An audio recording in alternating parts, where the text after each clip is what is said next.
Good morning friends. সর্বপ্রথমেই extremely sorry.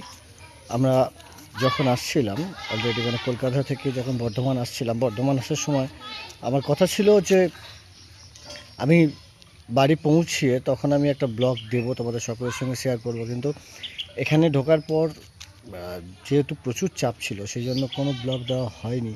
অনেকেই চেয়েছো এবং অনেকেই বাই ফোন আমাকে জানিয়েছো যে পৌঁছে যাওয়ার পর ব্লগ কেন দিইনি আমি, এবং যে গ্রামের পরিবেশ সেটাও কেন দেখাইনি।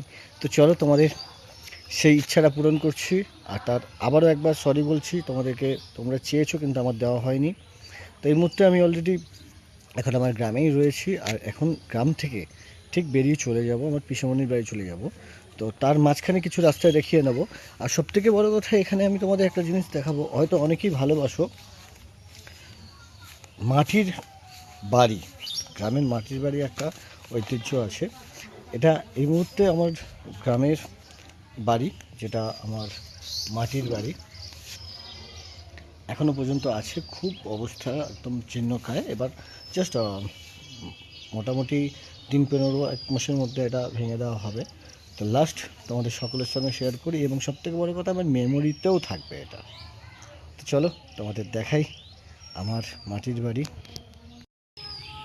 এই যে এটা হচ্ছে আমার মাটির বাড়ি, দোতলা বাড়ি। গ্রামের অনেকেই হয়তো দেখেছো, আবার অনেকেই হয়তো দেখোনি। সঙ্গে এত সুন্দর একটা পেছনে নারকেল গাছ আছে, ব্যাকগ্রাউন্ডটা অসাধারণ লাগছে। আর এই বাড়িটার বয়স হলো কমপক্ষে 80 বছর, 80 ইয়ার্স, কমপক্ষে 80 বছর বয়স বাড়ির। যেহেতু আমরা কেউ এখানে থাকি না, সেই জন্য মেনটেনেন্স খুব কমই হয় না বললেই চলে। তারপরেও মোটামুটিভাবে আমরা বাঁচিয়ে রাখার চেষ্টা করেছিলাম, কিন্তু আর রাখা চলবে না, বিপজ্জনক বাড়ি হিসাবে চিহ্নিত করা হয়েছে এবং সরকার থেকে এটা ভেঙে ফেলার আদেশ দেওয়া হয়েছে।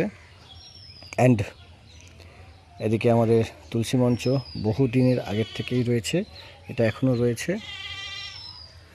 আর এদিকে আমাদের রয়েছে মা মনসার মন্দির, এটা আমাদের মন্দির।